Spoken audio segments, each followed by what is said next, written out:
State అంతా కూడా ఇంక మేమే ప్రపంచంతో వచ్చేసాం, మేమే మొత్తం గెలిచేసాం అని సంకలు గుద్దుకునే మీరు కనీసం పంచాయతీల్లో జెండా నేషనల్ ఫ్లాగ్ ఎగరేయడానికి ఒక రూపాయి కూడా లేని దౌర్భాగ్యమైన పరిస్థితుల్లోకి మీరు పంచాయతీలు తోస్తే, మేము వచ్చిన తర్వాత మా నాయకుడు పవన్ కళ్యాణ్ గారు ఉప ముఖ్యమంత్రి పంచాయతీరాజ్ శాఖ మంత్రులు అయిన తర్వాత ఈరోజు డెవలప్మెంట్ వచ్చింది. ఒక రోడ్డు వేసారా మీరు ఎక్కడన్నా? ఒక కాలువ కట్టారా మీరు ఎక్కడైనా? ఒక మొక్క వేసారా మీరు ఎక్కడైనా?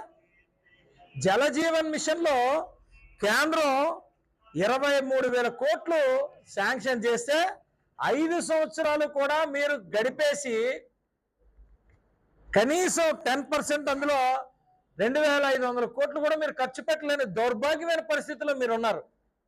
జలజీవన్ మిషన్ అంటే ప్రతి ఇంటికి వాటర్ చేరే పరిస్థితి.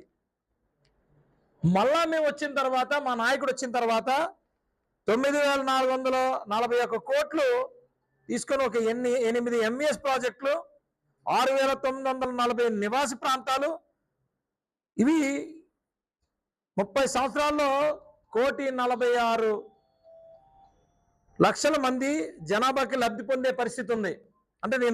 అంటే ఆయన చేసిన పనులకి మేము గుర్తుపెట్టుకోవడానికి కూడా అన్ని చేశారు. 1,814 కోట్లుతో 3,000 ప్రభావిత నివాస ప్రాంతాలని కూడా మేము ఇందులో జేజేఎంలో ఇవ్వగలుగుతున్నాం.